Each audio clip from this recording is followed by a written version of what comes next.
name is John Gallegos. So several months ago, I started making salsa in my home. When I posted my hobby on LBK Foodies, I never knew how big it would become. In just a few weeks, I started shipping my salsa all over the US, and it's become an absolute dream come true. Now, I'm entering the homes of my fellow foodies to find out what they're cooking and how they celebrate family. So follow me on my new LBK Foodies TV series at home, and who knows, we may just find the next success story like Johnny G's.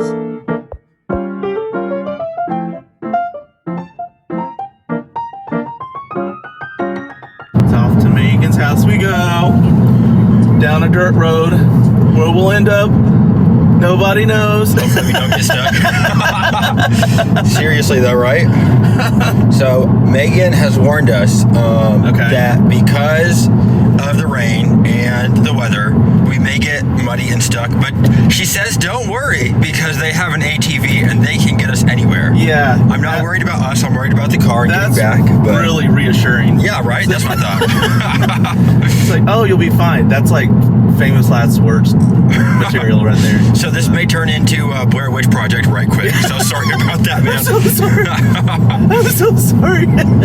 She said she's cooking chicken and waffles for us today, though. Okay. So I'm really excited about that. I'm excited to see why that plays such a big role in her life. Okay, yeah, we're getting on the. So what are you thinking about your first episode?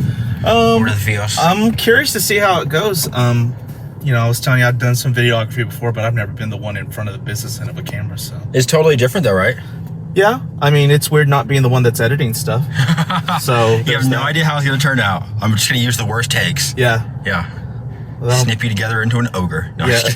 It's okay. It wouldn't be the first time. Yeah, we'll see where it goes. I'm interested to see where Chicken and Waffles takes us today. You right though? Yeah. Maybe that should be Megan's nickname. Chicken and Waffles? Chicken and Waffles. That's a long nickname. That is a long. Yeah, that might not work. Yeah, you know, why not say Megan when you can just say Chicken and Waffles? Yeah. We got stuck in the middle of weather and rush hour. So rush hour, yeah, there you go. Megan, we are coming. I don't think we'll have to worry about the baby being sleeping because by the time we're there. That's if we make it. Yeah, that's if we make it. That's if we. Oh no, we're going to make it. It's just, is the car going to make it? So again, Megan, thank you for that reassurance. Yes. How long have you lived in Lubbock? I know I'm dating myself, but I was born here in '79, and then my family moved all over the place, kind of like yours. Yeah. You know, and then we came back in 1990, the year you were born, I think. 92. 92. 92. Okay. Sorry, yeah. But I'll take 90, man. That's okay. Cool. So, yeah, we came back in '90, and we were here for like ever, and then like a year or two ago, we moved back. In 2015, we moved to Denton, and then we came back for family. Oh, heck yeah. So, and a lot's changed since 2015 to now, even though it's only been like 6 years, 5 years, yeah. Yeah, so when we moved, I lived over here off of Milwaukee in 1990, and that used to be a dirt road with I'm not sure what kind of crop it was, but like some kind of crop like right across the way. You know? There's like apartments and houses and buildings and all this stuff out there, and like all of my childhood memories, they're all gone because they're all someone's. Lubbock decided to move that way over there. So it's been kind of weird. Like when we moved away, we would come back every year for various reasons. You know, not just family, and you'd always see something new popping up. So Lubbock's on its way up. I can see it happening slowly but surely. I met my wife when she worked at Mr. Gaddy's, and that just recently closed. Yeah.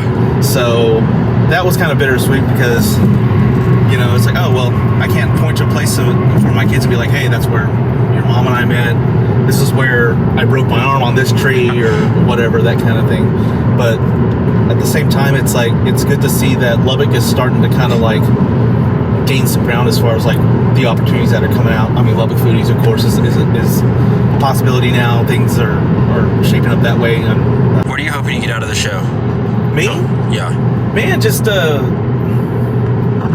for me, I'm just like really low key. I was talking with Christy Covington the other night from FMX, and I told her, I was like, hey, we'd like. You may or may not be an episode coming up. Yeah. What? Yeah. So you know, I was just like, I'm not a very formal guy. I'm real like low key. I'm not a look at me kind of person.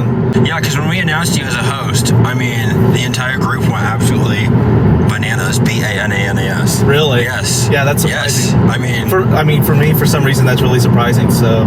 Oh, not at all. I mean, everyone loves you, man. You're like one of the first LBK Foodies celebrities. Like one of the first people to actually like post their product, like have people try it. Like you started this trend, basically. Really? Yeah.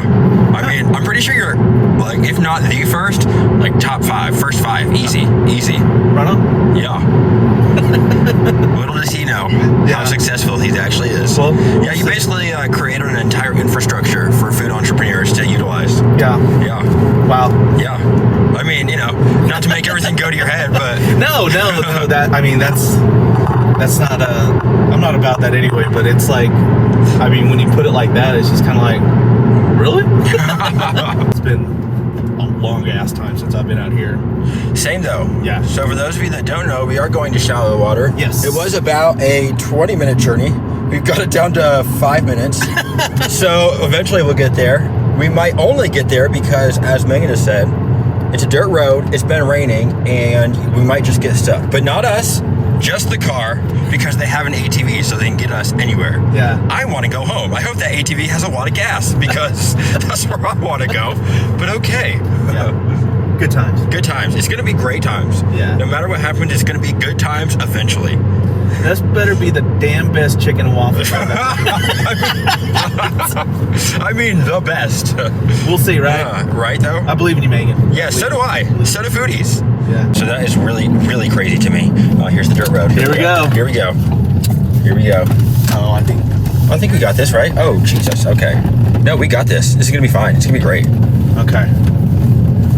Now, this is some West Texas right here. Yeah. All right, so got the star. Got the horses. We got West Texas right here. Yes. Done. Very cool.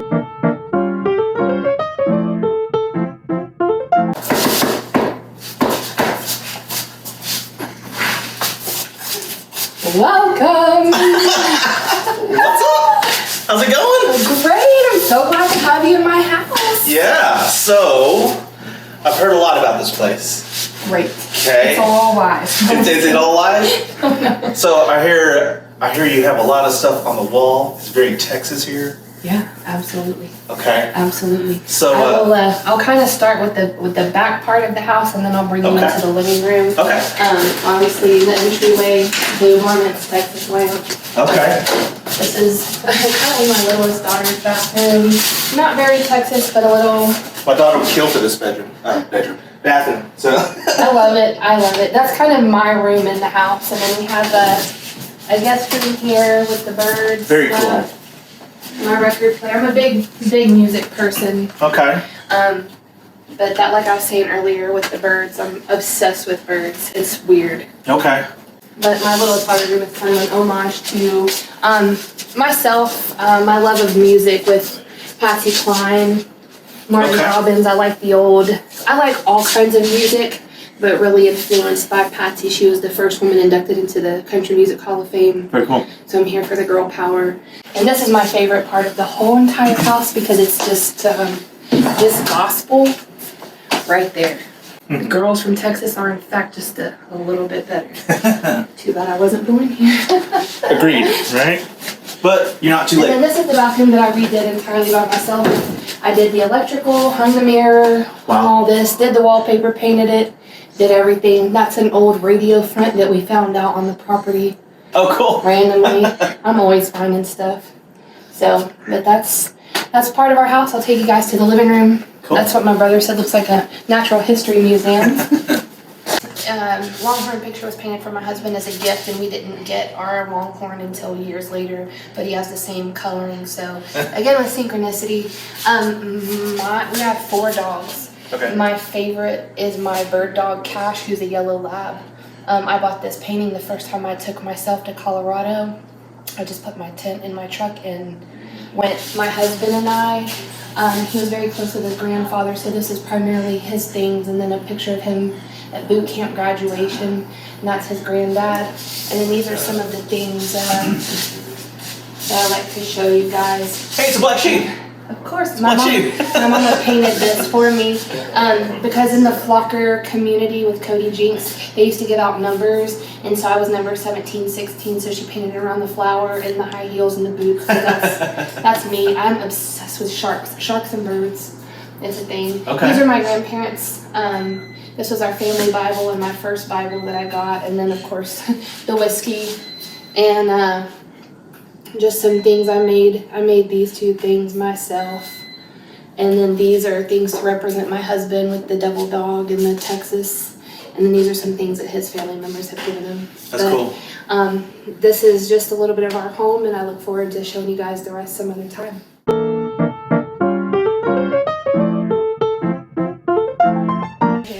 But so what I'm going to do is now I've got the buttered one, I'm going to take these onions and just kind of thin them out, loosely chop them. It doesn't have to be perfect. And then I have bacon, nope, that's pecans. Just kidding. She ain't right, but she sure is burnt. Roughly cut that up. I like to use kitchen shears to cut bacon instead of messing with a knife. I mean, do it however you want, but it's a little bit, for me, it's a little bit quicker, a little bit easier. Okay. And so I just kind of, I got that from HEB. That's the black peppered bacon that they have.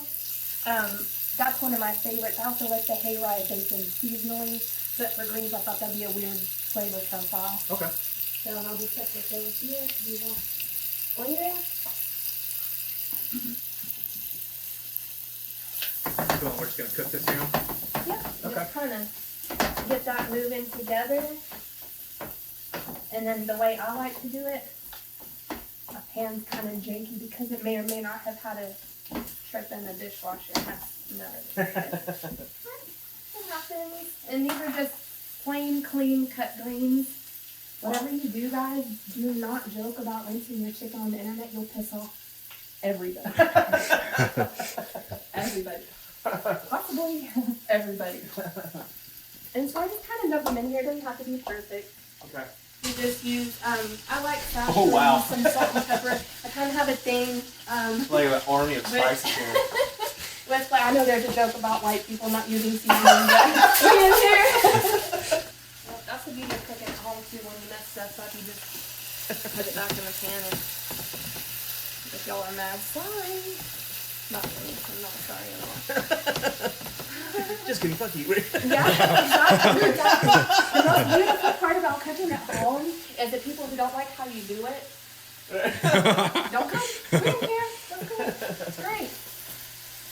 As you can imagine, being married to a Marine, we have a lot of interesting people that come out here, and things get colorful, to say the least. Sure. You know, when I was born in Georgia, and we grew up playing in... I was like, she's got an accent. Yes. It's not Texas twang. It's a different type of twang. Yeah. Yeah, we grew up playing in creeks and on, you know, riverbanks and catching crawdads and stuff. And we moved here when I was 10, 11, and I was like, what the hell? Like, there was nothing, the trees, the water, the grass, something. And we moved to Anton, Texas, which is... Oh, man. I mean, coming from the Atlanta, Georgia area to Anton, Texas was even a 10-year-old, it was a culture shock. Oh, yeah. And I've lived all over Ohio. I've lived in Florida, you know, kind of everywhere. And I've been kind of a gypsy spirit. And I moved to Plano, and 10, 11 years ago, got a divorce, and I was kind of like, you know, where am I going to go? What am I going to do? And like I always have, I just came back home. My parents live in Littlefield, just up the road, and, you know, crash landed over there. And have been there ever since, and fortunately for me, I did. Yeah. Otherwise, I would have not met my current husband. And he and I, in various ways, have kind of saved one another, to say the least, as far as just from an emotional standpoint. And, I mean, I was a struggling single mom, and now I have this beautiful home. And I don't forget my blessings. I don't forget my proverbial come up. Yeah. I don't forget my people on my way up either, because a lot of people that I love, a lot of people that love me, have known the struggle currently, and I'm not going to sit here and tell you just because I have a beautiful home that we don't have our various struggles. Sure, yeah. You know? Yeah. And so that's the beautiful part about struggling in general, is you learn to get creative with what you have. Whether that's cooking, you know, I also make beard oils, I do all kinds, I mean, I decorated the house just working with a budget really, from an entrepreneurial standpoint, teaches you how not to open a business in the red, so to speak. My little brother Brian, when he got out of the Navy after 11 years, he went to San Diego Culinary Institute, and so I get to call and text him and pick his brain about, hey, will this go with this, and will this go with this, and he's always helpful. They have several kids. They live in San Diego still. Yeah. They have several kids, and so he can't always make direct time, but we were having a conversation about kind of getting the business going, and he stopped me and was like, hey, I'm going to assume you're literate. I said, yeah, and he was like, what I want you to do is get the flavor Bible, and that'll answer a lot of the questions you've had. Yeah. And so I haven't gotten it yet, but I will. Sometimes it does, and sometimes it doesn't. But I'm home, so I'll be like, sorry guys, dinner sucks this time. Catch you tomorrow. Looks like it's Domino's again. Yeah, and they don't deliver out here either. So it's just, like I said, it's just buttermilk and chicken. There's nothing, nothing fancy. And I did go ahead and cut it up into pretty small pieces, just for the sake of cooking quickly for our purposes tonight. Okay. I like it pretty small because it makes it a little more edible too. You're not sitting there with half a chicken strip hanging out of your mouth and just trying to have a conversation.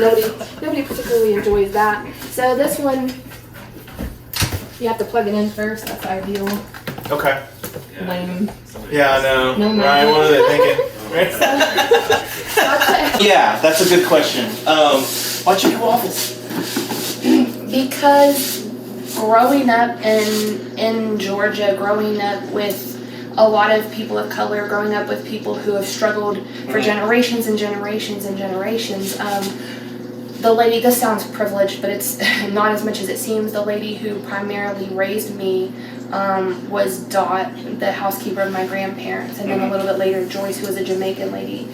And one of my favorite memories of her was we were kids, we were playing at my Aunt Mary's house, and she was like, God damn it, Megan, get off of them stairs. but she was she was always cooking chicken, always. And one time I asked her, I was like, why chicken? And she's like, it's cheap, child, it's cheap. Yeah. And you can do anything with chicken. Yeah. And chicken and waffles, just, from a soul food standpoint, you have your savory, you have your sweet, you can put pecans in there. I have sparkly chocolate chips in the pantry if y'all are feeling crazy, like anything. You can do anything. Like that's the rad part about being creative. Yeah. Your brain is your only limitation, your creativity. I want to know, like, who sat there and woke up one day and was like, chicken and waffles. A stoner. They're my it was a stoner. I mean, like, you're not wrong. Really great. Okay. What's the worst roommate?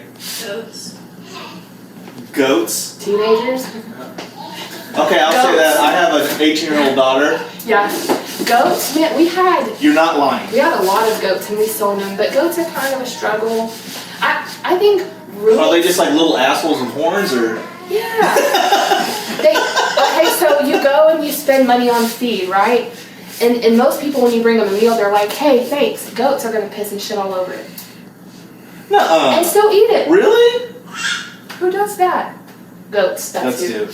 Goats. So you had mentioned family earlier. Why is that so important to you? I grew up with a single mom, and I have one little brother, and it's kind of just been the three of us in various situations in life. Yeah. And then when I met my husband, it was a bit unconventional, to say the least, and he's been the first person in this life that has been just solidly supportive of me. And so, especially when you come from a small family, you really value those relationships. So fact is stranger than fiction sometimes. Takes you down some different paths, right? Fact is always stranger than fiction. When you get down to the nuts and bolts of people's stories, you're like, everybody's got plans until life happens to you, huh? Yeah, keep making plans, because life's going to be like, yeah. Cute. Yeah. That's cute. That's adorable, right? Yeah. Plan another one. Yeah. And then food. I mean, I know family and food usually goes hand in hand, but food, why is that important to you? For me, it's important because I, for a long time, didn't have any. As a single mom, there were several nights where I chose not to eat so my kid could. Yeah. And so I went without. And so now having a place where I have groceries is... Yeah. Makes it hard for a ponder. Yeah. Yeah.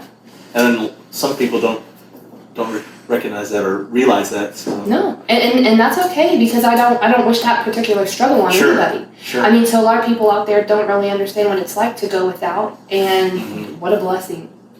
What a blessing. Right, yeah. I know what it's like to go without, and for that reason, I am ridiculously and endlessly grateful for what I have on every level, but especially from a grocery standpoint. Yeah. I can totally feel you on that. So Yeah. Came from a lot of the same economic background that you did, so it's like. Yeah. The struggle. Yeah. The struggle, yeah. Yeah. You know, what's crazy about Lubbock Foodies is when I met with the nutritionist, is when I found Lubbock Foodies, because I was trying to figure out how to eat something other than the same 3 or 4 things I was eating to stay on my meal plan. So I saw Dylan post, and I was like, who is this dude? Like, what does he do? How does he do it? Where does he find the time to do it? And, you know, I was really impressed by it, you know, because he stayed just cranking out all these photos of this beautiful food, and I'm like, okay. Yeah. All right, if he can do it, why can't I? Yeah. So I'm going to make time. I'm going to find the time. I'm a stay-at-home mom. Yeah. You know, and a lot of people discount the things we do as stay-at-home moms, but I work 40 times harder in this house than I have at any job that I've ever had. But when I found Lubbock Foodies, you know, I was inspired primarily by the post that Dylan was making, and I just started just finding recipes on Pinterest, on YouTube, on Facebook, everywhere, and I was like, I'm going to give it a whirl. Yeah. And just like anything else in life, you know, you try things, and sometimes you strike gold, sometimes you hit dirt, and fortunately I am blessed to have another meal tomorrow. Yeah. So we'll try again then. Yeah, it was pretty kick-ass. So, man, thank you for letting us through the pearly gates that is known as your home. This place is pretty cool. So I appreciate you letting us do this. We know that you didn't have to. So Yeah, thank you guys for coming. I was really upset that it didn't happen sooner, but synchronicity and all that. Yeah. So I'm stoked to have you guys, and I look forward to you guys coming back. Christmas episode, Easter, Mother's Day, like, I don't give a hoot. Saturday, just cause, whatever. yeah, I like feeding people. It's my jam. you can tell Thank for you. sure. Yeah, Thank you. that's awesome. All right, I'm going back to the drinks. They're calling my name. It's the bacon, man.